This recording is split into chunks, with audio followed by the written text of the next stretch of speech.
참 예수님. 네. 오늘은 2월 17일입니다. 어제부터 눈이 아주 줄기차게 지금 와갖고 우리 평창은 눈 속에 폭 파묻혔습니다. 오늘 복음, 오늘 월요일인데 오늘 복음에서 바리사이들은 예수님께 표징을 요구합니다. 아마 사람이라면 누구나 다 표징을 요구할 것입니다. 사랑하는 사람끼리도 사랑하고 있다는 표징을 보여달라고 졸라댑니다. 이렇게 우리 여기 카타리나하고 바오로도 나를 사랑하고 있다는 증거를 보여달란 말이야. 내가 도대체 당신이 나를 어떻게 사랑하는지 내가 어떻게 믿어? 그러니까 그 표징. 그래서 오죽하면 결혼 반지를 이렇게 나 너 진짜 사랑한다. 네 거다. 너 내 거다. 이렇게 해갖고 결혼 반지를 서로 교환하고 그거를 끼고 온 세상에 돌아다니면서 나는 아내가 있는 사람이요. 나는 남편이 있는 사람이요. 이런 표징을 들고 다니죠. 또 자녀들은 부모님이 정말 나를 사랑하고 있는지 표징을 보여달라고. 때로는 저도 어렸을 때 어머니가 제가 하도 돌아다녀갖고 다리 밑에서 주워왔다고 그래갖고 제가 다리 밑에서 가서 잔 적도 있어요. 초등학교 2학년인가 3학년 때.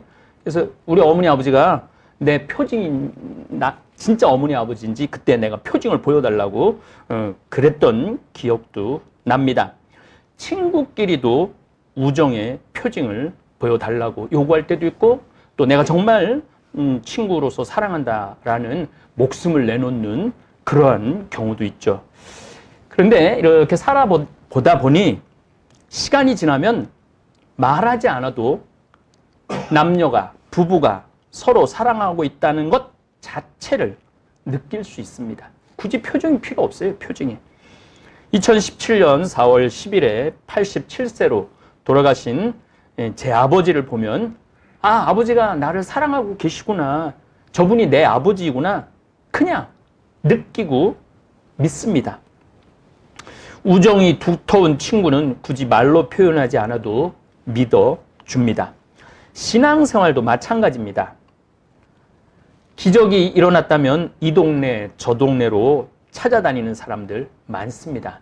아직도 저 전라도 어디는 버스를 대절해서 거길 가갖고 확인하고 그럽니다. 언제까지 표징을 쫓아다닐 수 있겠습니까? 언제까지 기적을 쫓아다닐 수 있겠습니까?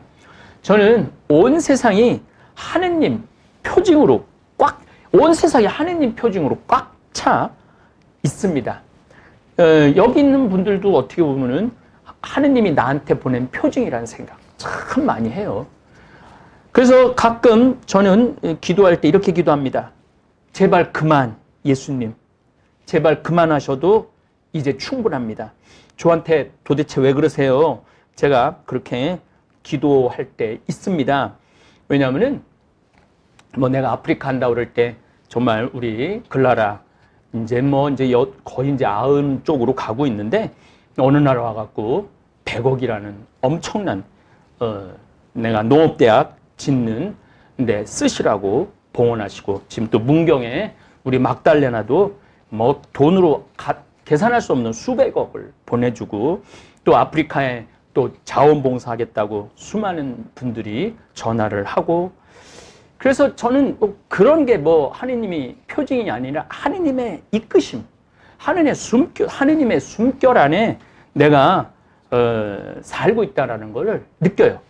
그리고 잠비아에 제가 갔을 때 정말 기적같이 땅을 3,000헥타르, 정확히 3,260헥타르입니다. 그래서 1,000만 평 땅을 받게 됐고 등기까지 내게 됐죠.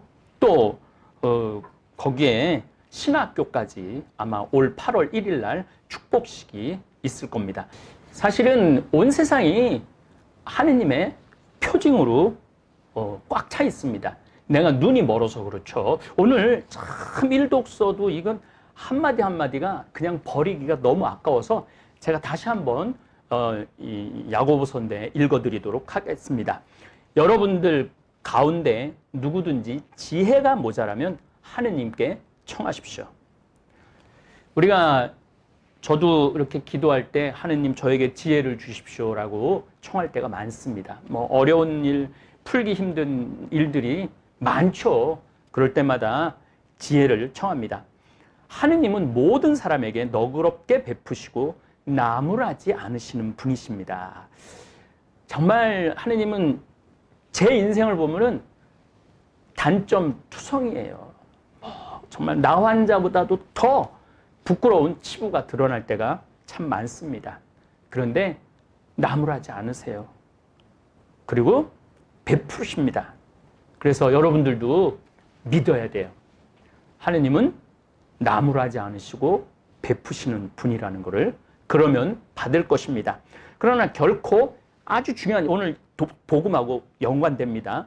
결코 의심하는 일 없이 믿음을 가지고 청해야 됩니다. 그러니까 의심을 하기 시작하면은 하느님한테 청할 수가 없어요. 아니, 온 세상이 하느님의 징표로 가득한데 그런 온전한 믿음을 가지고 청할 때 하느님께서는 너그러우시고 베푸시고 그리고 우리는 받을 수 있습니다. 의심하는 사람은 바람에 밀려 출렁이는 바다 물결과 같습니다. 의심이 많은 사람은 이 바다의 출렁이는 물결 같은 거예요. 이리 떠다니고 저리 떠다니고 심지가 없는 거죠. 심지가. 우리는 닻이 있어야 돼요. 정말 배가 아무리 바람이 불어도 흔들리지 않는 닻. 그게 이제 저 같은 경우는 예수님의 말씀이죠.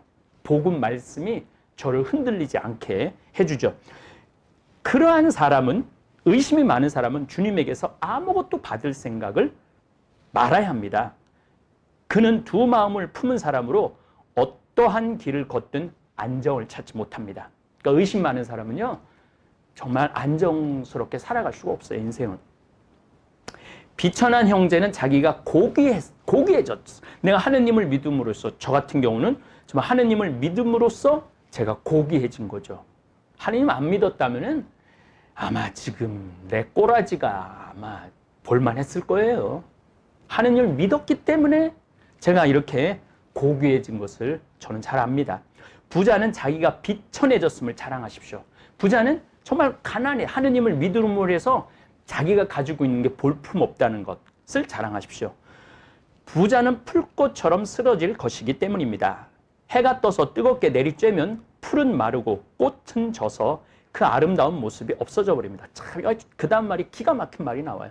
이와 같이 부자도 자기 일에만 골몰하다가 시들어 버릴 겁니다. 돈이 많다가 보면요, 요즘 텔레비전 이렇게 방송에 보면 막 형제들끼리 누가 대표가 될 거냐 막 싸워갖고 시들어 버리는 거죠. 시들어 버리는 거예요. 돈이 너무 많은 사람들은 자기 일에만 골몰하다가 시들어 버리는 거죠. 그래서 부자들이, 미국의 정말 대단한 부자들이 다 내놓잖아요.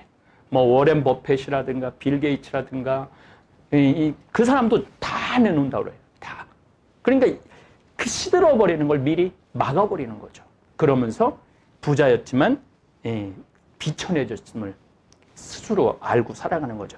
오늘 복음도 너무너무 좋은 내용이지만은 독서도 여러분들 같이 읽어보시면은 아마 도움이 많이 될 겁니다.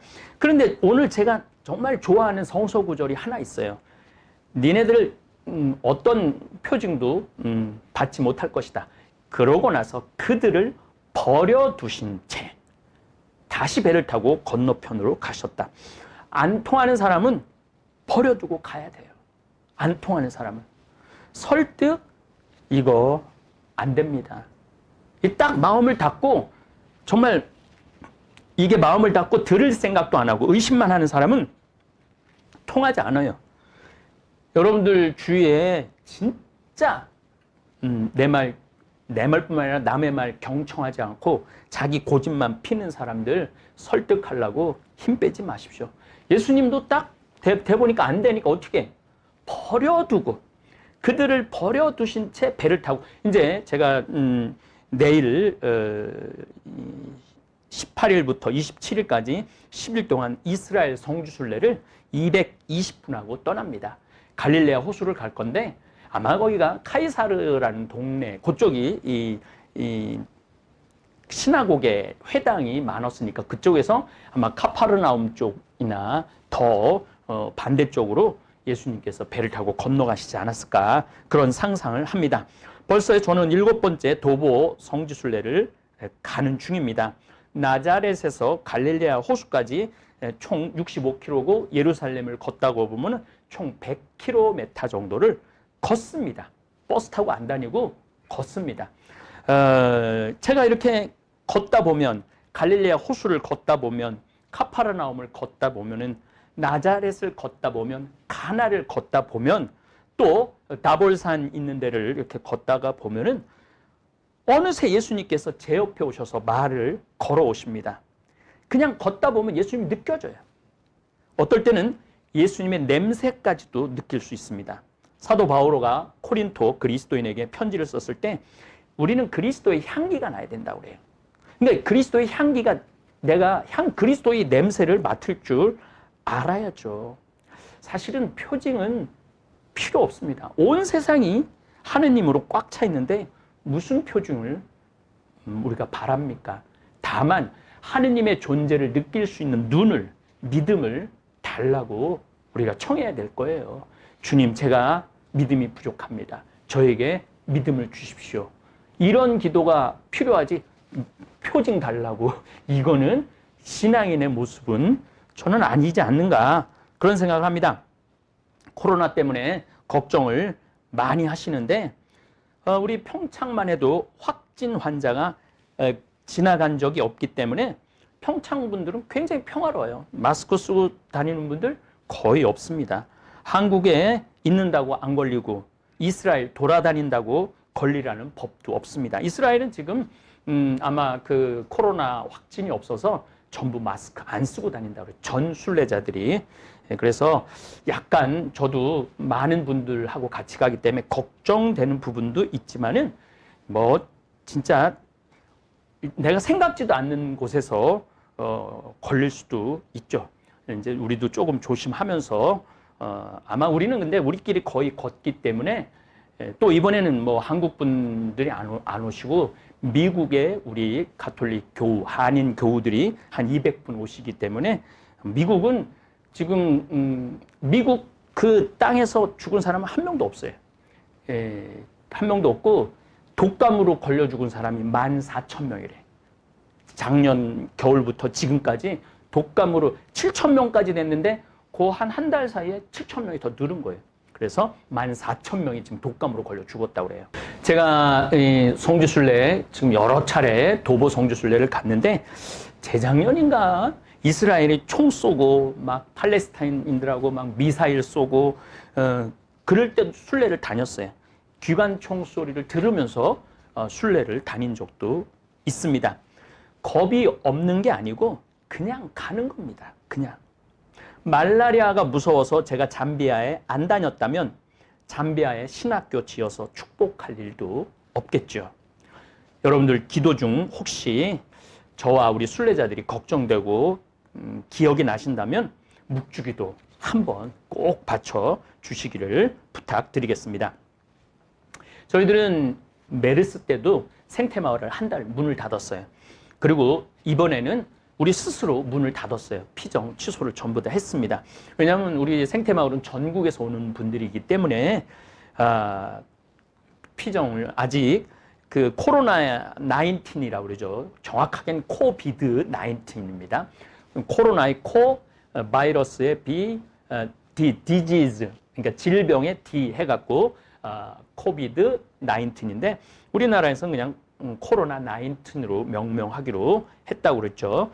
근데 제가 취소한 이유는 이 코로나가 도대체 한 2주 전에 어떤 정체를 가지고 있는지, 어떤 정말로 치사율이 있는지, 또 우리 정부가 또 우리 의료 시스템이 잘 방어하고 있는지 그때는 좀 약간 정보가 없어서 차라리 취소하는 게 낫겠다 하는 의미에서 취소를 했습니다. 이제 우리 정부가 방어력이 탄탄하다고 믿기 때문에 3월부터 피정을 재개합니다. 아울러 3월부터는 개인 피정도 신청하실 수 있습니다. 생태마을에 오셔서 산책도 하시고 찜질방. 이 코로나 바이러스가 37도가 넘어가면은 그냥 죽는다 그래요. 그래서 한 40도 되는 찜질방에 들어갔다가 나오면은 아마 몸 안에 있는 코로나 바이러스 다 죽을 겁니다. 식당에서 조미료 전혀 튀지 않은 맛난 음식도 드시고 좀 이 복잡한 혼란스러운 이런 곳에서 벗어나서 쉬시기도 하십시오. 또 한 가지 홍보를 드리자면 박현민 베드로 신부님 상담소장 신부님께서 8월 15일 토요일부터 21일 금요일 7일 동안 가톨릭 상담 봉사자 연수가 있습니다. 가톨릭 상담 심리학회 3급 교육 수련으로 인정합니다. 그래서 3급 자격을 드립니다. 이외에도 박 신부님의 영성 상담 피정이 여름 휴가 때 계속 있습니다. 가족이 함께 와서 강의를 들어보시면은 요즘 유튜브에 신부님 계속 그 상담 피정할 때 강의하는 내용 계속 올라오고 있죠. 그래서 여러분들 도움이 많이 될 것입니다. 3월부터도 한 달에 2번 내지 3번 아마 밑으로 신부님 피정 일정이 나갈 겁니다. 그래서 여러분들 피정 신청하셔서 많이 참가하시길 바랍니다. 지난번 피정팀도 만족도가 얼마나 높은지 모릅니다. 뭐 제가 잠깐 들러봤는데 너무너무 좋은 시간. 저 강의할 때는 뭐 100명, 200명 이렇게 모여갖고 말을 할 수가 없었어요. 사람은 제가 계속 지금 이야기지만 말을 해야 돼. 말을 못하게 하면 그때부터 사람 미쳐요. 그리고 말을 못하게 하면 그때부터 문제가 많이 생기게 돼 있습니다. 중국이 지금 말을 못하게 하잖아요. 그래서 보도하는 기자 사라지고 그 다음에 지금 문제가 있다, 우리 시스템 문제가 있다는 교수 사라지고 사람께 말을 못하게 하기 때문에 그런 일들이 벌어지는 겁니다. 뭐 세계 정세도 그렇지만은 우리 삶도 그래요. 서로 말을 해야 돼, 말을. 그리고 이 상담을 통해서 정말 정상적인 생활로 돌아가는데 도움이 많이 되는 것을 제 눈으로 확인했습니다. 박현민 신부님은 상담 박사학위를 시카고 대학에서 받으셨고 수원 가톨릭대학 이번 학기부터는 상담 강의, 대학원생들한테 상담 강의도 하시고 책도 쓰시고 그리고 상담 심리사 자격증도 주시는 슈퍼바이저이기 때문에 여러분에게 많은 도움이 되리라 생각합니다. 며칠 전 원주교구 67 되신 신부님하고 이 얘기 저 얘기 했는데 그렇게 좋은 신부님 빨리 이 상담 자격증들 많이 따갖고 상담 필요한 사람들한테 해줬으면 좋겠다고 저한테 그런 얘기를 하시더라고요. 그 신부님도 상담 자격증을 늦게 따셔갖고 상담을 많이 하신다고 그러더라고요. 또 뭐 마귀도 상담을 한다고 그러더라고요. 실질적으로 뭐 이 조암 성당에는 옛날에 마귀 막 화났을 때는 그 학교도 안 다닌 사람이 신부님한테 빠텔 로스텔이라고 라틴어로 주의 기도도 외우고 그랬다고 그래요. 정말 아주 그런 얘기 참 이렇게 모아서 들으면 참 재밌을 것 같아요. 어쨌든 이런 코로나 19을 한번 겪으면 19는 2019년에 발생됐다고 그래서 코로나 19라고 명명하는 겁니다. 전 지구적으로 정신적 충격이 아주 크리라고 생각을 합니다. 아마 지금도 전 지구가 지금 혼란에 빠져 있다고 봐야죠. 그래서 우리는 상담을 받아야 합니다. 끝으로 제가 신종 코로나 바이러스에 대한 강의를 거의 5번 말씀을 드렸습니다. 그리고 제가 한 달 전에 강의를 그거를 했는데 제가 그 한 강의 내용이 거의 맞을 겁니다. 지금 맞고 있습니다. 시대에 흐르는 표징이 있습니다. 전 시대가 이렇게 흘러가면 안 된다라는 표징이 있어요. 그거를 관심을 가지고 예측 가능한 겁니다. 그래서 많은 학자들, 영국이든 뭐 미국이든 중국이 위험하다. 말을 못하게 하는, 뭐 이유는 딱 하나예요. 말을 못하게 해서 그래, 말을. 그 다음에 그 14억을 한 명이 통치한다는 건 그건 있을 수 없는 일이에요. 그건 불가능한 일이에요. 본당도 5,000명 본당을 본당 신부 혼자 결정하고 혼자 끌고 나가면은 거기는 문제가 있을 수 있어요. 교구도 마찬가지예요. 교구도 주교님 혼자 결정하고 혼자 나가면은 그 교구는 문제가 많은 교구입니다. 중국은 정보를 통제하는 바람에 걷잡을 수 없는 재앙이 된 겁니다. 말을 못하게 해서 그래요. 우리나라는 아주 투명하게 정보를 매 시간 공유하기 때문에 어느 정도 통제할 수 있다고 제가 말씀을 드렸습니다. 천만 명이 사는 도시를 우한 얘기합니다. 통제한다는 사실 하나만 봐도 얼마나 고통스러울지 충분히 상상이 갑니다. 도시라는 곳이 하나 이루어지려고 그러면 시스템이라는 게 있어요.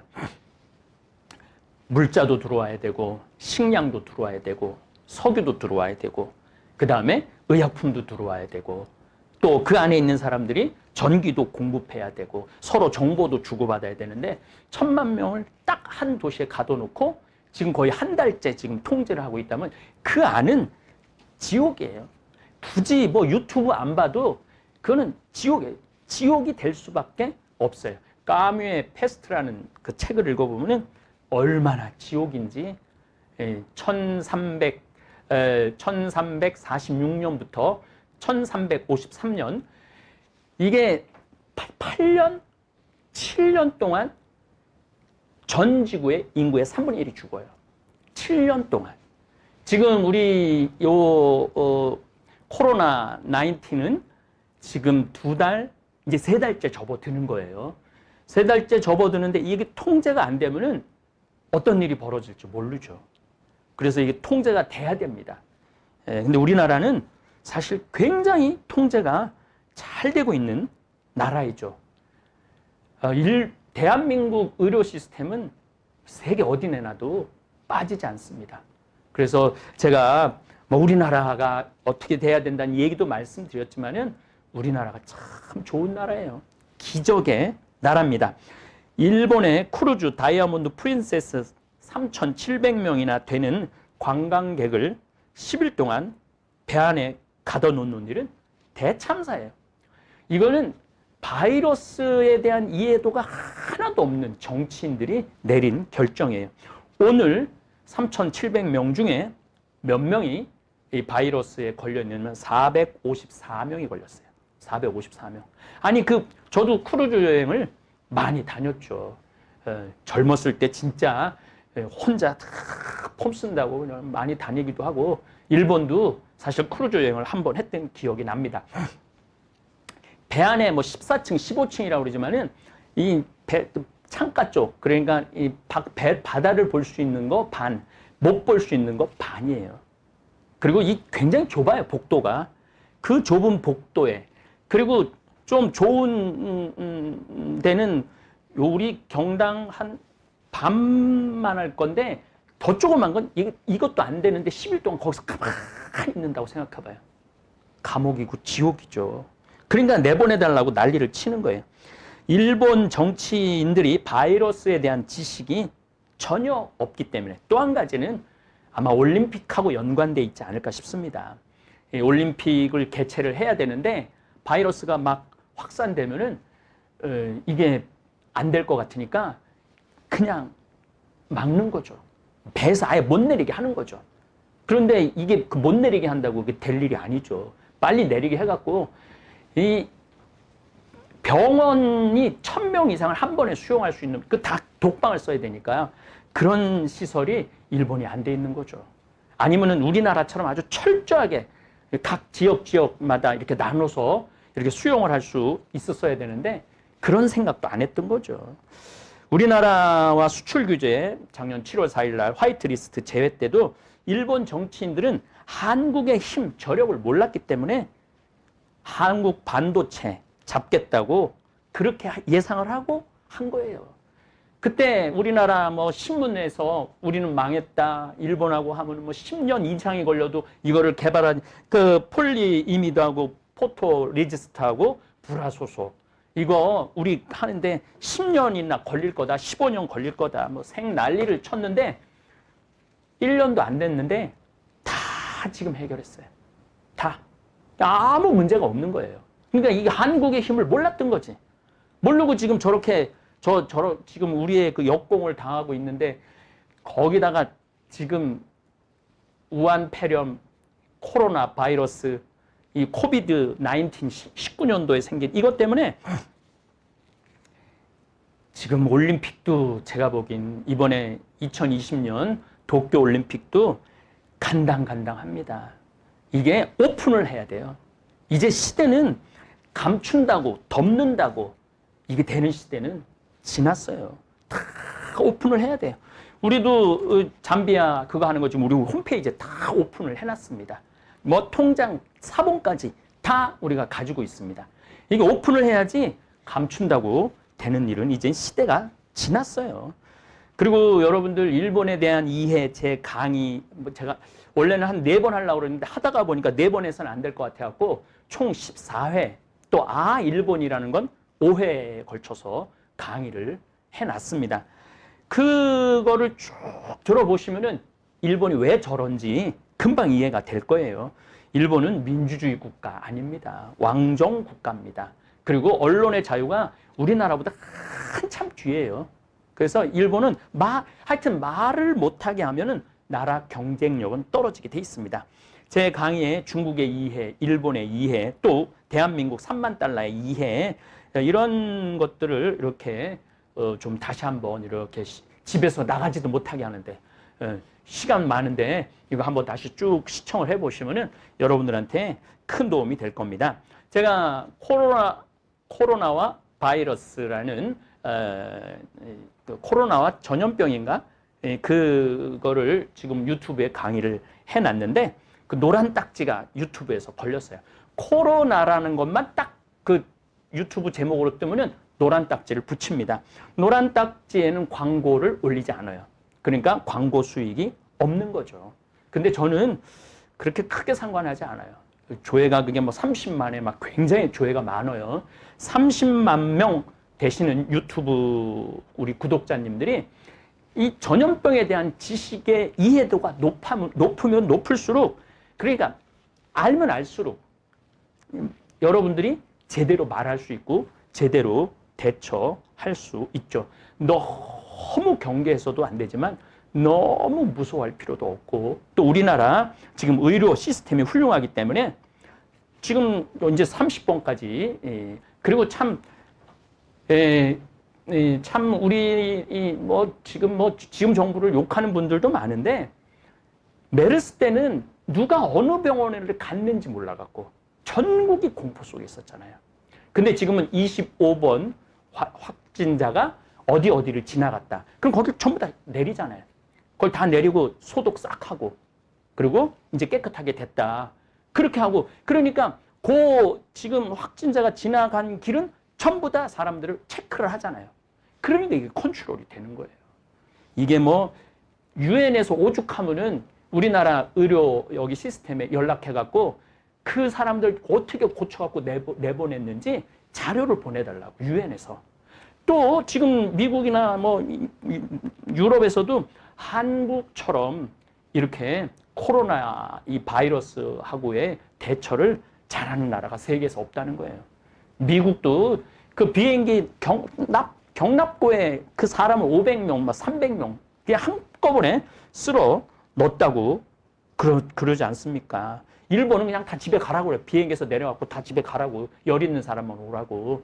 그런데 우리나라는 너무 잘 진행이 됐기 때문에 코로나 19에 걸려도 죽지 않는다는 믿음을 국민들이 가지게 된 거예요. 그러니까 좀 위안이 되잖아요. 그리고 진천, 아산에 우한에서 우리 이렇게 300명, 그래서 한 700명 정도 되는 우리 교민들 다 독방에서 14일까지 확인해갖고 확진자 찾아내갖고 다시 치료하고, 처음에는 약간 좀 불미스러운 일이 있었는데 우리 국민들이 그렇게 독하지 않은 것 같아요. 그래갖고 점점 머물면 머물수록 그분들을 위해서 격려의 힘도 또 음식도 제공해주고 그런 아주 훈훈한 모습을 보여주고, 또 떠날 때도 막 그렇게 플랜카드에 써서 수고했다고 그러고 또 고맙다고 그러고, 이천은 그냥 한 번에 이렇게 받았잖아요. 이천, 온천 가고 싶은 생각이 막 나더라고요. 진짜로 이천 쌀도 좀 사 먹고 싶고, 그게 사실은 지혜예요. 지혜. 제가 바이러스를 이기는 데는 면역력이 중요하다고 결론적으로 말씀을 드렸습니다. 제가 한참 청국장 가루 만들고 한 14, 15년 전에 했죠.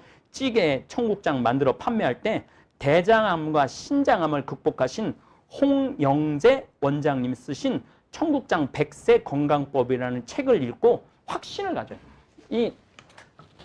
이걸 우리 직원도 다 사서 읽으라고 그랬는데 청국장 백세 건강법, 신장암, 대장암 앓으셨는데 그렇게 아픈데 어머니가 끓여준 청국장이 생각이 나더래요. 그래서 그때부터 이 청국장을 끓여 드시고 건강이 나시고 뭐 텔레비전에도 강의 많이 나오시고 그랬죠.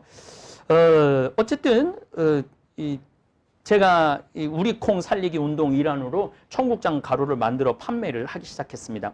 물론 된장, 간장, 고추장도 그 어떤 첨가물도 넣지 않고 오로지 수입콩이 아닌 대한민국 신토 브리 콩 메주를 띄어서 된장, 간장, 고추장 만들어 판매합니다.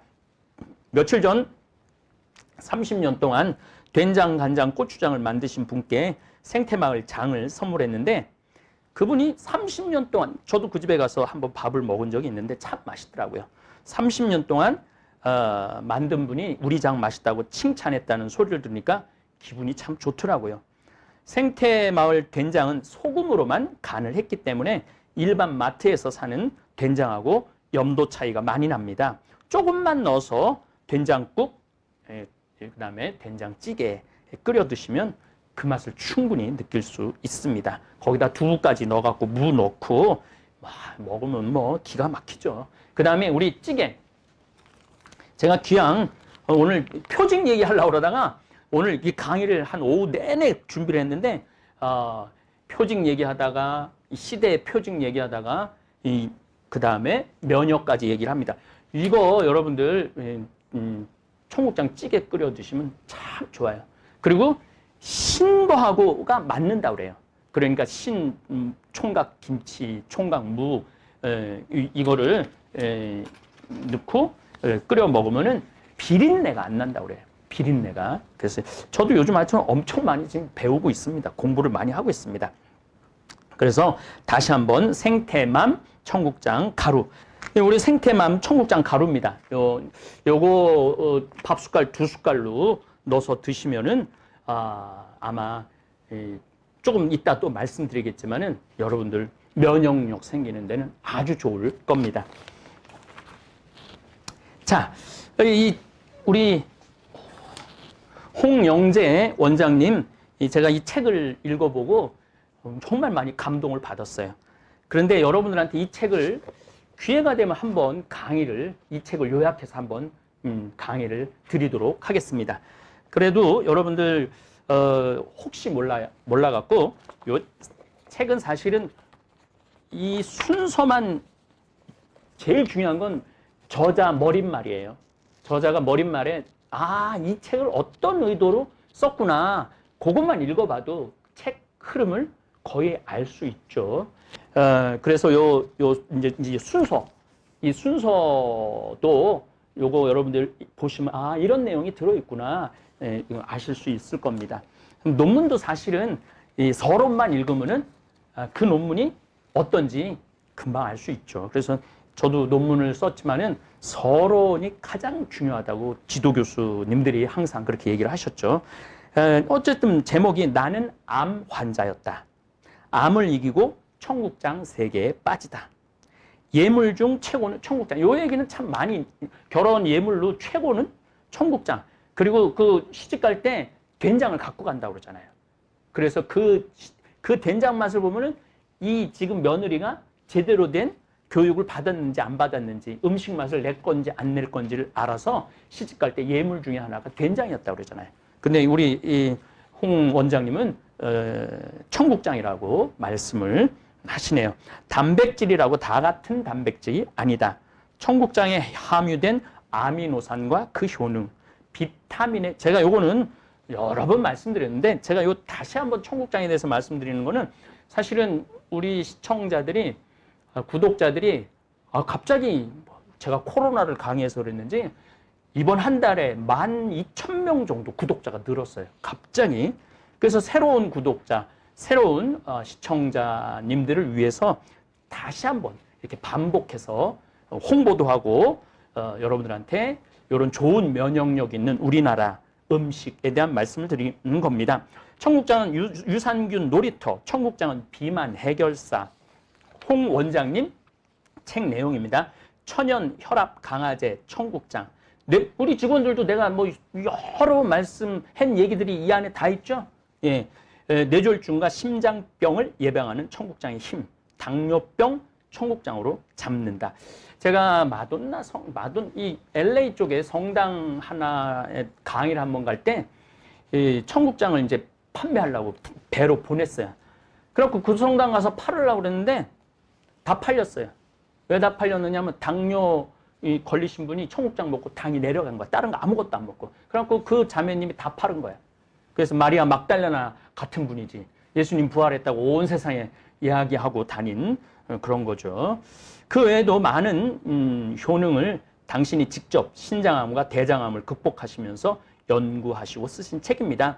뭐 아마 서점에 가셔갖고 이거 오래된 책이에요. 서점에 가셔서 한번 사서 읽어보시는 것도 좋은 것 같아요. 요즘 책을 너무 안 읽으세요. 책을 너무 안 읽어갖고 제가 좀 걱정되는, 책을 안 읽으면 표징을 못 읽어내요.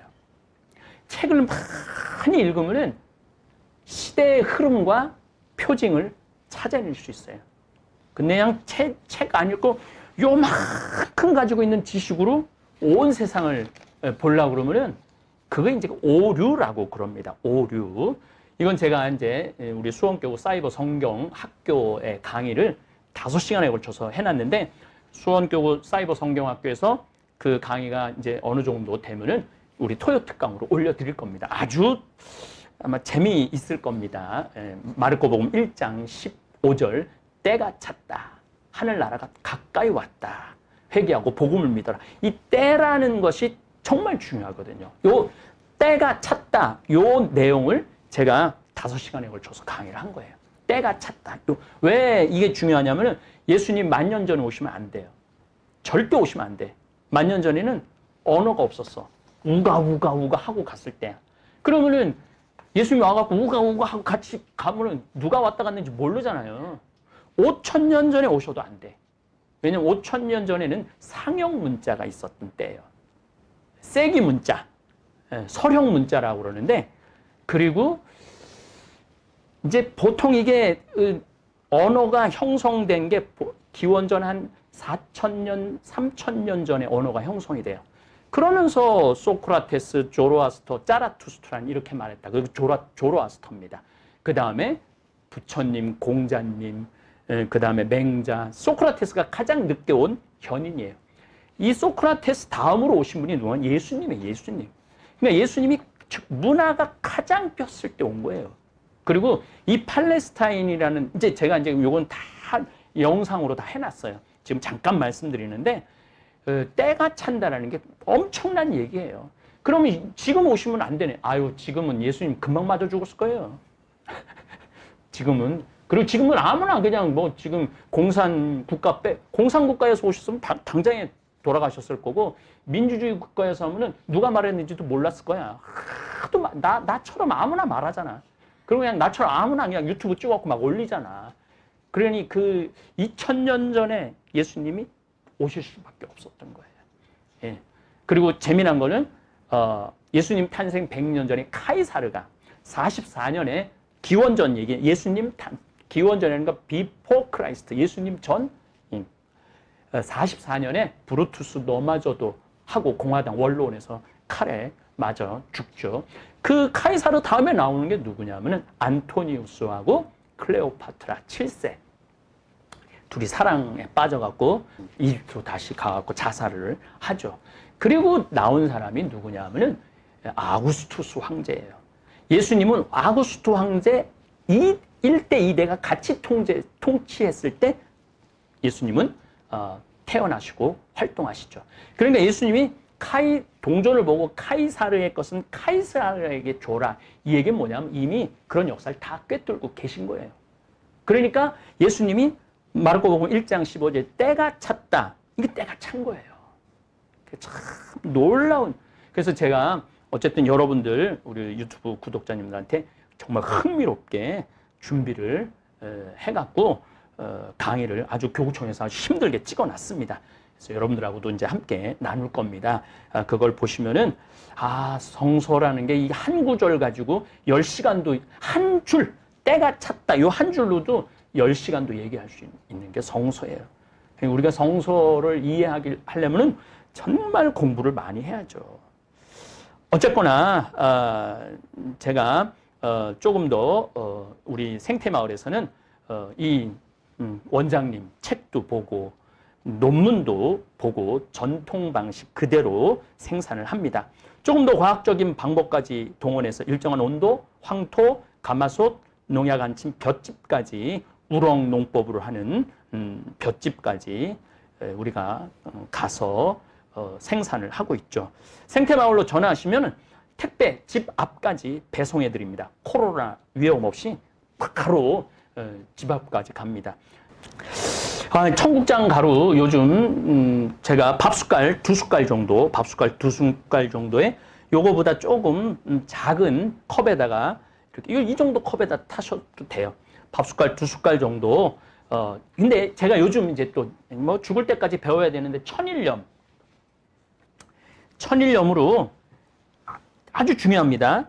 천일염으로 요 세 손가락 엄지, 검지, 중지 이 세 손가락으로 이렇게 잡을 수 있어요. 요 정도 7알에서 한 8알 정도 됩니다. 요 정도를 타서 드시면은 우리가 평상시에 섭취할 수 없었던 광물질 꼭 천일염이어야 됩니다. 천일염, 간수를 뺀 천일염.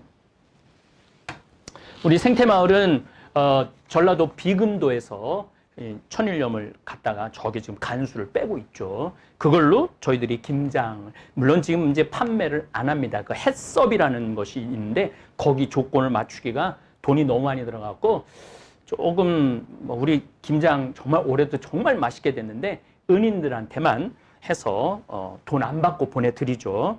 어쨌거나 하여튼 이 천일염 소금에 제가 요즘 건강에 대한 강의를 우리 원장님한테 너무 많이 직접 듣고 있는데 제 몸에 대해서도 그리고 우리 몸에 대해서도 모르는 게 너무 많습니다.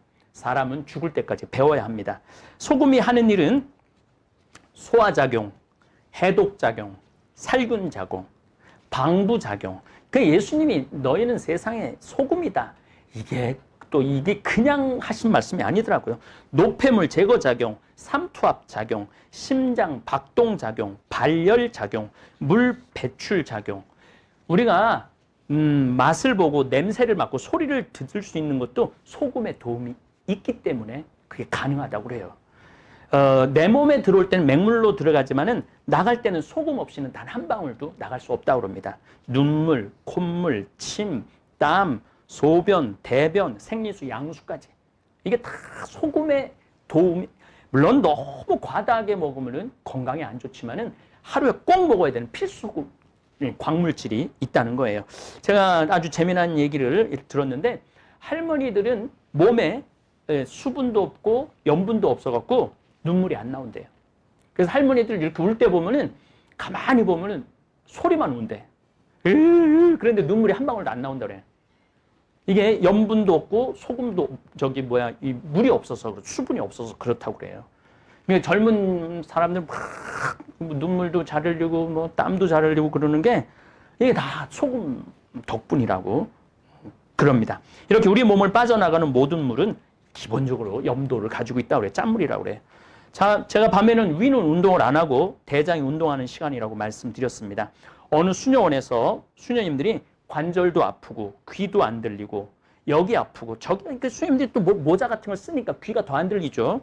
그리고 또 좀 대개 수녀원들이 수녀님들이 이음이잖아요. 모여 사니까 서로 이게 건강이 안 좋은 거예요. 그래서 수녀님들 보면 아픈 분들 천지라고 그래요. 관절 아픈 분들도 저녁을 안 먹으니까 관절 아픈 게 다 없어졌대요. 그리고 또 속 불편한 분들도 없어지고 저녁을 안 드시니까 저녁 시간에 그 시간에 서로 이야기 나누고 웃고 저녁을 안 먹으니까 저녁 식사비가 줄어들잖아요. 그래서 그 돈으로 그 가난한 사람들 밥 그거 하는 거 도와준대요. 그 수녀님들이 밥 안 먹는 걸로. 우리 직원들도 저는 오늘 저녁을 조금 먹었어요. 예, 하루 종일 강의 준비하고 우리 직원들하고 말 너무 많이 해갖고 배가 너무 고파갖고 조금 한 3분의 2그릇 먹었나? 요만한 거를. 예. 어쨌거나 하여튼 그 가난한 분들한테 식사를 제공해 횡성이 멀지도 않아. 횡성 수녀원에서 지금 벌어지고 있는 아름다운 이야기입니다. 그래서 아침은 왕의 식사를 하고 낮에는 사람의 식사를 하고 밤에는 거지처럼 그리고 또 귀신이 먹는 것처럼 차려서 그냥 먹지 말고 귀신한테 주라고 그래요. 사실은 제사를 밤에 하잖아요. 그리고 제사법 밤 10시에 하잖아요. 그 귀신 먹으라고 주는 거예요. 사람은 생일상은 아침상 받아야 된다고 그러잖아요. 살아있는 사람한테는 아침을 해주는 거예요. 죽은 사람한테는 저녁을 해주는 거고 저녁도 아니지. 그러니까 밤 10시에 밥 먹는 거는 귀신밥 먹는 거예요. 귀신밥. 그래서 여러분들 야식 요즘 저는 한 번도 그런 방송을 본 적이 없지만은 먹방 이런 거 너무너무 많다고 그런다고 그래요. 그래서 또 아무 때나 막 먹고 그러는 것도 있다고 그러는데 정 배가 고프신 분들은 우리 청국장 이것도 내가 오늘 준비 많이 했어요. 예, 이건 스틱입니다. 유튜브 보니까 스틱으로 만들어 달라 그러는 댓글이 있더라고요. 그래서 제가 만들었습니다. 스틱으로. 그래서 요거 출퇴근할 때 들고 가갖고 퇴근 전 1시간 전에 그냥 자연스럽게 타서 소금을 어떻게 먹어야 되는지 그 생각은 안 해봤네요. 그건 요만큼만 해도 충분히 먹으니까 천일염을 갖다 놓고 그렇게 타서 드시면은 아마 허기를 좀 아마 면하지 않을까 그런 생각을 합니다. 그리고 제 최고의 소원은 뭐였느냐면 백인들 먹이는 거예요.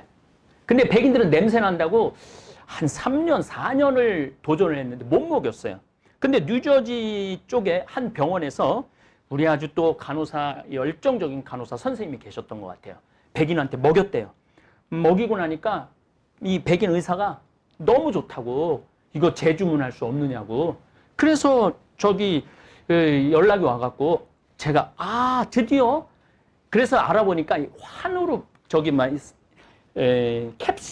캡슐로 먹는데 냄새 안 나니까. 근데 캡슐로 먹어서는 그렇게 큰 효과를 못 볼 것 같은 생각은 드는데 어쨌거나 하여튼 그 의사 선생님이 영어로 된 논문을 좀 보내달라고 이거 우리 백인들도 이 좋은 한국의 이 좋은 음식 이거 나눠 먹었으면 좋겠다고. 그래서 우리 생태마을 직원들이 정보력이 대단합니다. 그래서 영어로 된 논문을 이렇게 당뇨병 인슐린 저항성과 고지혈증에 도움되는 논문도 찾아냈습니다. 또 이거 우리나라 사람들이 다 쓴 거예요. 우리나라 대한민국 사람들이 대단한 거죠. 아토피, 피부염, 천식, 알레르기 질환에 유익하다. 그 다음에 암세포 억제 효과. 이거 아미노산 이게 얼마나 좋은지 혈압 강화. 아까 홍영재 원장님이 쓴 내용이 여기 다 들어있어요. 영어 여기 좀 잡아봐. 그래서 우리 직원들이 영어를 잘해요. 영어를 정말 잘해요, 우리 직원들이. 그래갖고 이런 거 다 찾아내갖고, 이거 미국으로 보내줬습니다.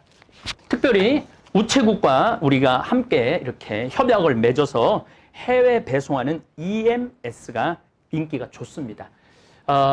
미국은 우리가 회사를 설립해갖고, 미국은 그 회사를 통해서 판매를 지금 하고 있죠. 그런데 다른 지역까지 회사를 지금 한국도 지금 바쁜데, 근데 우리 가끔 편지가 와요. 생태마을 청국장 가루 구입할 수 없느냐고.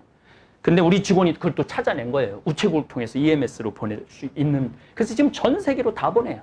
그래서 주문이 지금 150개가 들어왔다고 그래요. 지난 한 1월 중순부터 시작을 했는데 많은 분들이 이 유튜브를 보고 또 우리도 주문할 수 있구나. 그리고 이제 호주 시드니에서는 아마 이제 오늘 주문이 들어왔어요. 이제 우리가 1kg짜리가 있고 470g짜리가 있는데 1kg는 택배비도 있고 여러 가지 부담이 많이 되는데 470g짜리 판매를 하겠다고. 몇 개 주문 들어왔죠? 300개?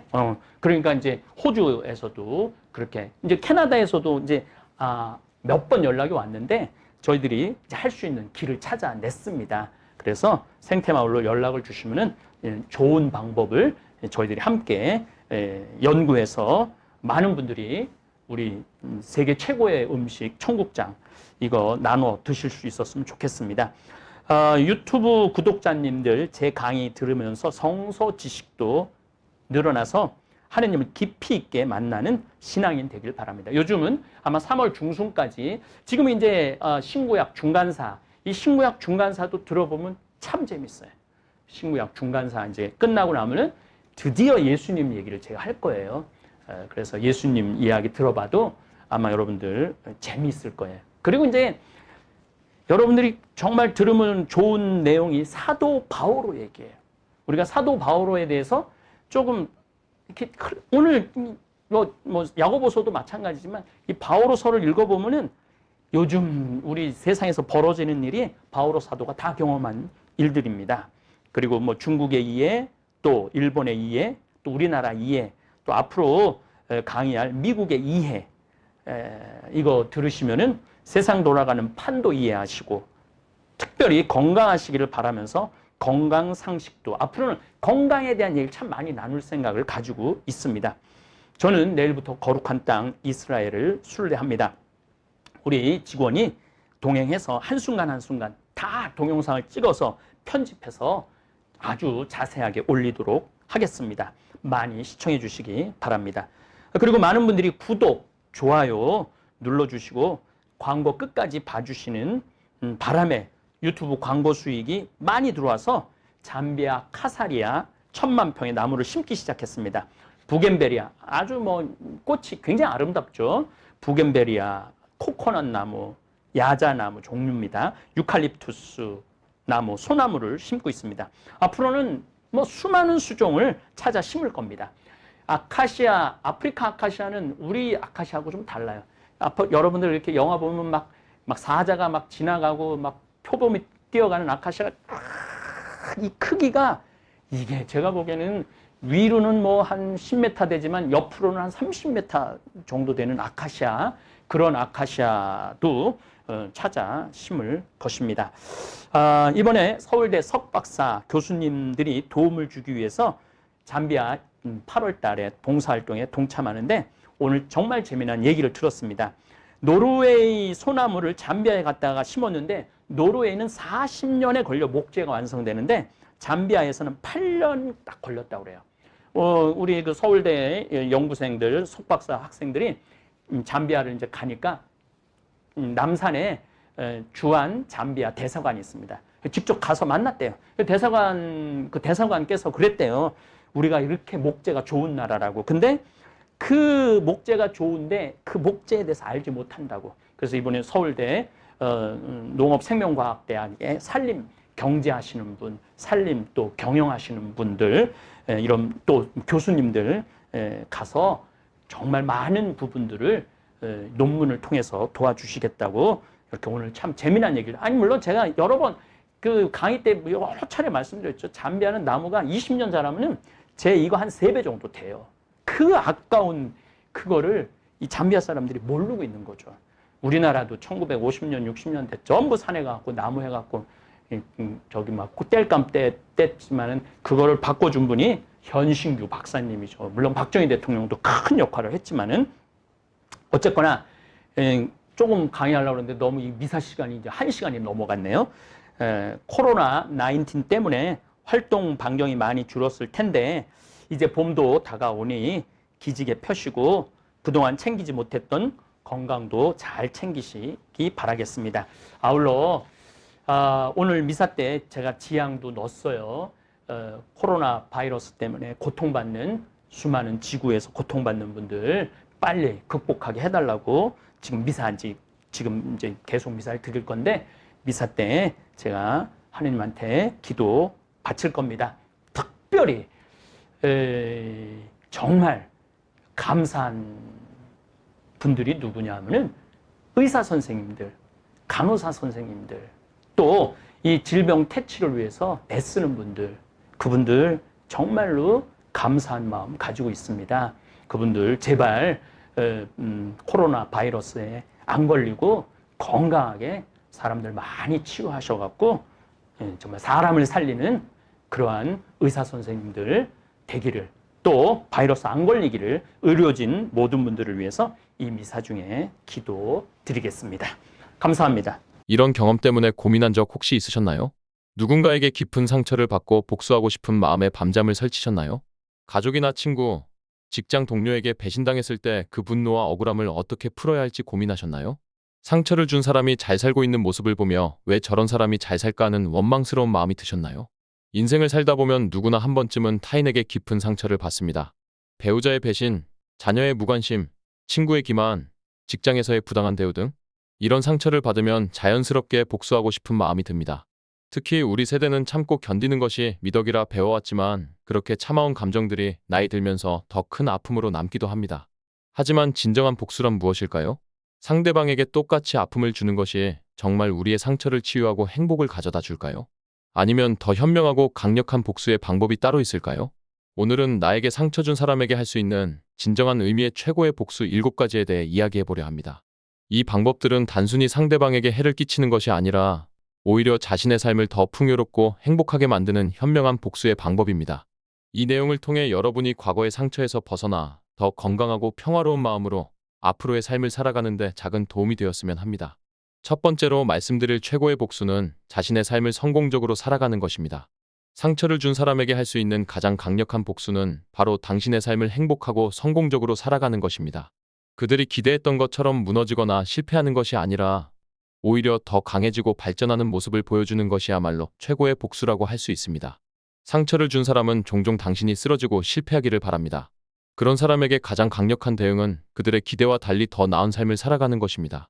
이것은 단순히 그들에게 보여주기 위한 것이 아니라 자기 자신을 위한 가장 건강한 선택이기도 합니다. 67세 박정순 할머니의 이야기를 들려드리겠습니다. 저는 30년간의 결혼 생활 끝에 남편의 외도로 이혼했어요. 50대 중반이었는데 남편은 저보고 이제 혼자서 뭘 할 수 있겠냐며 비웃었죠. 처음에는 정말 무너졌어요. 하지만 그 말이 오히려 저에게 동기부여가 되었습니다. 평생 전업주부로 살았지만 용기를 내서 요리 자격증을 따고 작은 분식집을 열었어요. 처음에는 서툴렀지만 열심히 배우고 노력했죠. 10년이 지난 지금 제 가게는 동네에서 꽤 유명해졌고 경제적으로도 안정됐어요. 얼마 전 사업에 실패하고 건강도 나빠진 전 남편이 우연히 제 가게에 찾아왔더군요. 그의 눈에는 놀라움과 후회가 가득했어요. 하지만 저는 그에게 복수하거나 비난하지 않았습니다. 그저 평소처럼 손님 대하듯 정중하게 대했죠. 그가 떠난 후 깨달았어요. 제가 행복하고 성공적인 삶을 살아가는 것이야말로 최고의 복수였다는 것을요. 지금 저는 과거보다 더 건강하고 더 행복합니다. 더 많은 친구들이 생겼고 새로운 취미도 찾았어요. 무엇보다 제 인생의 주인공은 바로 저라는 사실을 알게 되었죠. 상처를 준 사람에게 복수하는 가장 좋은 방법은 그를 용서하고 자신의 삶을 더 잘 살아가는 것이라고 믿습니다. 두 번째로 말씀드릴 최고의 복수는 자신의 내면을 치유하고 성장하는 것입니다. 상처를 준 사람들은 종종 우리의 약점, 트라우마, 두려움을 공격합니다. 그런 상처로부터 진정으로 회복되는 방법은 자신의 내면을 돌보고 치유하며 더 강해지는 것입니다. 이는 단순히 겉으로 보이는 성공이 아니라 내적인 평화와 지혜를 쌓아가는 과정입니다. 많은 사람들이 복수를 생각할 때 거울 치료로 상대방에게 똑같은 아픔을 주는 것을 떠올리지만 그것은 결국 자신도 함께 상처 입는 결과를 가져옵니다. 진정한 치유와 성장은 그 상처를 통해 더 현명해지고 더 깊은 이해와 공감 능력을 갖게 되는 것입니다. 73세 김영수 할아버지의 사례를 들려드리겠습니다. 저는 40년 넘게 회사에서 성실하게 일했어요. 정년을 3년 앞두고 회사 구조조정이란 명목으로 갑자기 해고당했죠. 후임으로 들어온 젊은 이사가 저를 구시대적이라며 무시하고 결국 밀어내버린 겁니다. 처음에는 분노와 배신감에 술로 세월을 보냈어요. 복수를 꿈꾸며 회사 평판을 깎아내리는 글도 인터넷에 올리고 전 동료들에게 험담도 했죠. 하지만 그럴수록 제 마음은 더 괴로워졌습니다. 전환점은 손주가 준 명상책이었어요. 처음에는 이런 게 뭐가 도움이 되겠어? 라고 생각했지만 손주가 준 정성을 생각해서 읽기 시작했죠. 그런데 놀랍게도 명상을 통해 제 마음의 상처와 분노를 들여다보는 법을 배우게 되었어요. 서서히 저는 그 해고가 단순히 저에 대한 개인적인 공격이 아니라 회사의 경영 방식과 사회적 변화의 일부였다는 것을 이해하게 되었습니다. 또한 그 사건이 제게 새로운 인생을 시작할 기회를 주었다는 것도 깨달았죠. 저는 평생 미뤄왔던 여행을 시작했고 명상 모임에 참여하면서 새로운 친구들도 사귀었어요. 심리학에 관심이 생겨 노인 상담 봉사활동도 시작했습니다. 지금은 제가 겪은 상처를 통해 다른 사람들을 이해하고 도울 수 있게 되었어요. 5년 전 저를 해고했던 그 이사가 같은 처지가 되어 상담소를 찾아왔을 때 저는 그를 원망하는 마음이 없어진 것을 알았습니다. 오히려 그 상처가 저를 더 깊고 풍요로운 사람으로 만들어 주었다는 것에 감사함을 느꼈죠. 이것이야말로 진정한 복수가 아닐까 생각합니다. 세 번째로 말씀드릴 최고의 복수는 용서하고 내려놓는 것입니다. 용서가 복수라니 모순된 말처럼 들릴 수 있습니다. 하지만 진정한 용서는 상대방을 위한 것이 아니라 자신을 위한 선택입니다. 용서하지 못하고 분노와 원한을 간직하는 것은 마치 독약을 마시면서 상대방이 죽기를 바라는 것과 같습니다. 결국 그 독은 우리 자신을 해치게 됩니다. 용서는 상대방의 행동을 인정하거나 정당화하는 것이 아닙니다. 그것은 더 이상 그 사건과 감정에 자신의 에너지를 소모하지 않겠다는 결정입니다. 상처와 분노를 내려놓음으로써 우리는 그 무거운 짐에서 벗어나 자유롭게 앞으로 나아갈 수 있게 됩니다. 76세 이상호 할아버지의 이야기를 들려드리겠습니다. 저는 40년 넘게 작은 철물점을 운영했습니다. 15년 전 오랫동안 신뢰했던 직원이 거액의 돈을 빼돌리고 사라졌어요. 그 직원은 제가 아들처럼 여겼던 사람이었기에 매우 충격을 받았고 그로 인한 배신감은 더욱 컸습니다. 저는 그를 경찰에 신고했고 법적으로도 대응했지만 결국 그를 찾지 못했어요. 몇 년 동안 저는 그에 대한 분노와 복수심으로 괴로워했습니다. 잠을 못 이루는 날이 많았고 새로운 직원들도 신뢰하지 못했죠. 그 결과 가게 운영도 어려워지고 건강도 나빠졌습니다. 전환점은 우연히 참석한 절의 기도 모임이었어요. 스님께서 용서는 약함이 아니라 강함의 표현이라는 말씀을 하셨는데 그 말이 제 마음에 큰 울림을 주었습니다. 저는 그날부터 매일 그 직원을 용서하는 기도를 시작했어요. 처음에는 입으로만 하는 말 같았지만 시간이 지나면서 진심으로 그를 용서하게 되었습니다. 놀라운 것은 제가 그를 용서하고 나니 오히려 제 삶이 달라졌다는 점이에요. 가슴을 짓누르던 무거운 돌덩이가 사라진 것 같았죠. 다시 사람들을 신뢰하게 되었고 가게 매출도 회복되었습니다. 건강도 좋아졌고요. 5년 전 저는 우연히 그 직원의 소식을 들었습니다. 그는 도박 빚에 쫓기다 결국 비참한 삶을 살고 있다고 했어요. 하지만 저는 더 이상 그에 대한 복수심이나 원망이 없었습니다. 오히려 그를 불쌍하게 여기는 마음이 들었어요. 그때 깨달았습니다. 제가 그를 용서함으로써 그가 제 인생에 더 이상 영향을 미치지 못하게 된 것이야말로 가장 완벽한 복수였다는 것을요. 네 번째로 말씀드릴 최고의 복수는 더 깊고 의미 있는 인간관계를 구축하는 것입니다. 상처를 준 사람들은 종종 우리의 신뢰를 깨뜨리고 인간관계에 대한 믿음을 약화시킵니다. 이런 경험 후에는 다른 사람들과의 관계에서도 경계하고 멀어지기 쉽습니다. 하지만 이것은 결국 상처를 준 사람이 우리의 삶에 계속해서 부정적인 영향을 미치도록 허용하는 것과 같습니다.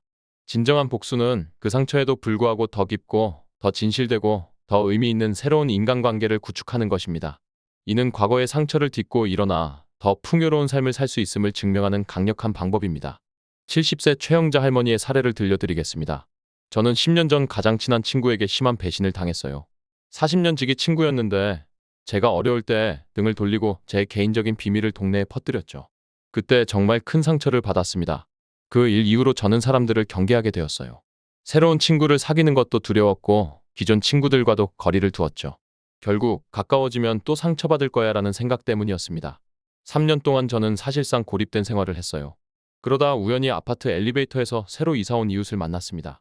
그분도 저와 비슷한 나이였는데 처음에는 그저 인사만 나누었어요.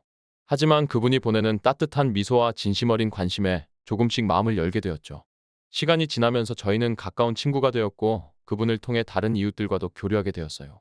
처음에는 마음을 열기가 두려웠지만 조금씩 신뢰를 쌓아가며 진정한 우정이 무엇인지 새롭게 배우게 되었습니다. 지금은 과거 그 친구보다 더 깊고 진실된 우정을 나누는 친구들이 여럿 생겼어요. 함께 여행도 가고 서로의 기쁨과 슬픔을 나누는 진짜 가족 같은 사이가 되었죠. 몇 년 전 저를 배신했던 그 친구가 다시 연락해왔어요. 하지만 저는 더 이상 분노나 원망이 없었습니다. 오히려 그 사건 덕분에 지금의 소중한 인연들을 만나게 되었다는 것에 감사함을 느꼈죠. 제가 더 풍요롭고 진실된 인간관계를 맺게 된 것이야말로 최고의 복수라고 생각합니다. 다섯 번째로 말씀드릴 최고의 복수는 상처 경험을 통해 타인을 돕는 것입니다.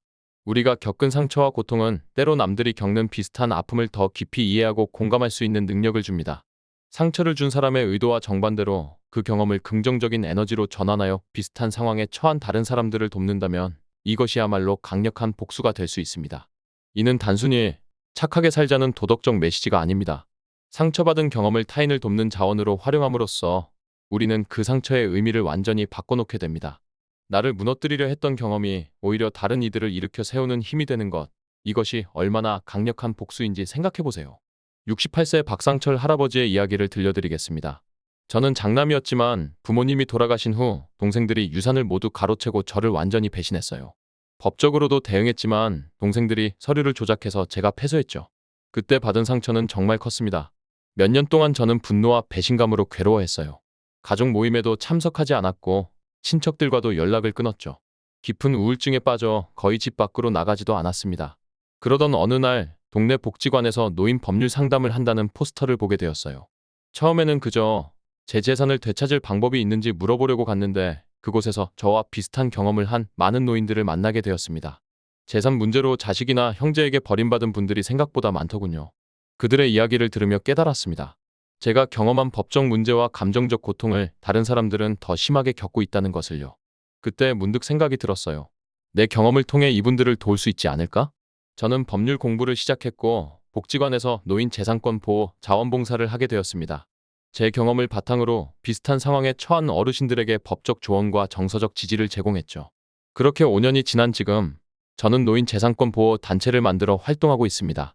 얼마 전 경제적으로 어려워진 동생들이 화해하자며 연락해왔어요. 하지만 제 마음에는 더 이상 분노가 없었습니다. 오히려 그 상처가 있었기에 지금 제가 많은 사람들을 도울 수 있게 되었다는 감사함이 있었죠. 저를 무너뜨리려 했던 경험이 오히려 다른 사람들을 돕는 자원이 된 것. 이것이야말로 진정한 복수라고 생각합니다. 6번째로 말씀드릴 최고의 복수는 미뤄두었던 자신의 꿈과 열정을 추구하는 것입니다. 상처를 주는 관계나 상황에 묶여 있을 때 거기에 온통 에너지를 소모하게 되어 우리는 종종 자신의 꿈과 열정을 뒤로 미루게 됩니다. 배우자의 무시, 직장에서의 부당한 대우, 가족들의 비난 등으로 인해 자신이 진정으로 원하는 것을 포기하거나 억누르곤 합니다. 이런 상황에서 벗어나 결국 자신의 꿈을 향해 나아가는 것은 과거의 상처를 극복하고 진정한 자유를 얻는 최고 강력한 방법입니다. 나를 제한하고 억압했던 사람들의 예상을 뛰어넘어 자신의 잠재력을 충분히 발휘하는 것보다 더 멋진 복수가 있을까요? 74세 이명숙 할머니의 사례를 들려드리겠습니다. 저는 젊었을 때부터 그림 그리는 것을 좋아했어요. 하지만 결혼 후 남편은 제 그림 그리는 것을 쓸데없는 취미라며 무시했고 시부모님도 살림이나 제대로 하라며 비난했죠. 30년 넘게 저는 그림 그리는 꿈을 접고 살았습니다.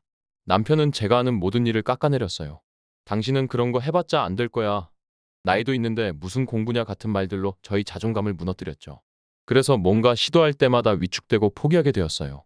남편이 먼저 세상을 떠나고 60세가 넘어서야 저는 다시 그림을 그리기 시작했습니다. 처음에는 너무 서툴러서 포기하고 싶은 마음도 들었어요. 남편의 당신은 안 되라는 말이 계속 머릿속에 맴돌았거든요. 하지만 포기하지 않고 계속 그림을 그렸고 동네 문화센터에서 수업도 듣기 시작했어요. 65세에는 용기를 내서 지역 미술대회에 참가했고 놀랍게도 상을 받게 되었습니다. 그 뒤로 저는 더 자신감을 갖고 그림에 매진했죠. 지금 저는 74세의 작은 전시회를 열게 되었어요. 제 인생 첫 개인전이죠. 오늘 아침 전시회 준비를 하면서 문득 남편이 생각났어요. 그가 항상 넌 안 되라고 했던 일을 해냈다는 사실에 제 자신이 기특해서 가슴 뭉클했습니다. 남편은 이미 세상을 떠났지만 그가 억눌렀던 제 꿈을 이루는 지금 이 순간이야말로 가장 완벽한 복수라는 생각이 들었어요. 그리고 더 중요한 것은 이제 그의 말은 더 이상 저를 제한하지 못한다는 사실입니다. 제 인생의 주인공은 오직 저 자신이라는 것을 깨달았습니다. 7번째이자 마지막으로 말씀드릴 최고의 복수는 일상의 작은 기쁨을 발견하고 감사하는 삶을 사는 것입니다. 상처는 종종 우리의 시선을 과거에 묶어두고 현재의 아름다움을 보지 못하게 합니다. 분노와 원망에 사로잡혀 있으면 지금 이 순간의 소중함과 주변의 아름다움을 놓치게 됩니다. 그러나 상처에도 불구하고 일상의 작은 기쁨과 행복을 발견하고 감사할 줄 아는 태도는 가장 강력한 복수가 될 수 있습니다. 이것은 단순히 긍정적으로 생각하자는 표면적인 메시지가 아닙니다. 진정으로 현재에 집중하고 작은 것에서 기쁨을 찾는 능력은 상처를 준 사람이 더 이상 당신의 행복을 좌우할 수 없다는 것을 의미합니다. 그들이 가져간 것보다 더 많은 기쁨과 평화를 일상에서 찾아낼 수 있다면 그것이야말로 완벽한 복수가 아닐까요? 77세 김정호 할아버지의 이야기를 들려드리겠습니다. 저는 은퇴 후 자식들에게 모든 재산을 나눠주었어요. 그들이 사업도 하고 집도 사고 손주들 교육비도 필요하다고 해서요. 하지만 얼마 지나지 않아 자식들은 저를 찾아오지 않게 되었고 필요할 때만 연락하더군요. 특히 명절에 모이면 서로 재산 문제로 다투는 모습을 보며 너무 마음이 아팠습니다. 제가 평생 모은 재산이 오히려 가족을 갈라놓고 있었죠. 자식들의 냉대와 서로 다투는 모습에 큰 상처를 받았어요. 몇 년간 저는 우울하고 쓸쓸한 나날을 보냈습니다. 하지만 어느 날 집 앞 작은 공원에서 해가 뜨는 모습을 보며 문득 깨달음을 얻었어요. 내 행복은 자식들이 아닌 바로 내 곁에 있는 것들에서 찾을 수 있겠구나. 그날부터 저는 의식적으로 주변의 작은 기쁨들에 집중하기 시작했습니다. 아침 산책길에 만나는 이웃들과 인사를 나누고 공원에 피는 꽃들을 관찰하고 작은 텃밭을 가꾸기 시작했어요. 동네 노인정에서 바둑 동호회에도 가입했고 봉사활동도 시작했습니다. 놀랍게도 제 마음이 점점 가벼워지기 시작했어요. 자식들에게 받은 상처에 집착하는 대신 매일의 작은 기쁨을 찾아 감사하는 습관이 제 삶을 완전히 바꾸어 놓았습니다. 어느 명절, 몇 년 만에 찾아온 자식들이 저를 보고 놀라워했어요. 아버지, 어쩜 이렇게 건강하고 행복해 보이세요? 그때 깨달았습니다. 제가 자식들의 냉대에도 불구하고 스스로 행복을 찾아가는 모습이야말로 가장 강력한 메시지였다는 것을요. 지금은 자식들과의 관계도 조금씩 회복되고 있지만 그것과 상관없이 저는 제 일상의 행복에 집중하고 있습니다. 누군가 제 행복을 좌우하도록 내버려두지 않는 것, 그것이야말로 최고의 복수라고 생각합니다. 여러분, 지금까지 나에게 상처 준 사람에게 하는 최고의 복수 7가지에 대해 알아보았습니다. 자신의 삶을 성공적으로 살아가는 것, 내면을 치유하고 성장하는 것, 용서하고 내려놓는 것, 더 깊고 의미 있는 인간관계를 구축하는 것, 상처 경험을 통해 타인을 돕는 것, 미뤄두었던 꿈과 열정을 추구하는 것, 그리고 일상의 작은 기쁨을 발견하고 감사하는 삶을 사는 것. 이 모든 방법들은 우리가 드라마에서 보거나 일반적으로 생각하는 그런 복수의 개념과는 매우 다릅니다. 전통적인 의미의 복수, 즉 상대방에게 똑같은 상처를 주거나 그가 실패하기를 바라는 것은 결국 우리 자신도 함께 상처 입게 만듭니다. 분노와 복수심에 사로잡혀 있는 동안 우리의 시간과 에너지는 계속해서 그 상처에 묶여 있게 됩니다. 하지만 오늘 이야기한 진정한 의미의 복수는 상처를 넘어 우리가 더 강하고 더 현명하고 더 행복한 사람으로 성장하는 것입니다. 이것은 단순히 도덕적인 가르침이 아니라 우리 자신을 위한 가장 현명하고 실용적인 선택입니다. 상처를 준 사람이 바라는 것은 우리가 무너지고 고통받고 그들의 행동에 계속해서 영향을 받는 것입니다. 따라서 그들의 기대와 정반대로 행동하는 것, 즉 그 상처를 발판 삼아 더 나은 삶을 살아가는 것이야말로 가장 강력한 대응이 될 수 있습니다. 여기서 중요한 점은 이런 종류의 복수가 상대방에게 보여주기 위한 것이 아니라는 것입니다. 이것은 철저히 자신을 위한 선택이고 자신의 행복과 평화를 위한 여정입니다. 상대방이 그것을 알든 모르든 우리는 자신의 삶을 더 풍요롭고 의미 있게 만들어가는 것입니다. 나이가 들면서 우리는 인생에서 정말 중요한 것이 무엇인지 더 깊이 이해하게 됩니다. 시간은 한정되어 있고 그 소중한 시간을 분노와 원망에 낭비하기에는 너무 아깝습니다. 오늘 말씀드린 방법들을 통해 여러분이 과거의 상처에서 벗어나 더 자유롭고 행복한 삶을 살아가시길 진심으로 바랍니다. 상처는 우리를 약하게 만들 수도 있지만 그것을 어떻게 다루느냐에 따라 오히려 우리를 더 강하게 만들 수도 있습니다. 여러분 모두가 자신만의 방식으로 이 최고의 복수를 실천하며 진정한 치유와 행복을 찾으시길 바랍니다. 긴 시간 함께해 주셔서 감사합니다.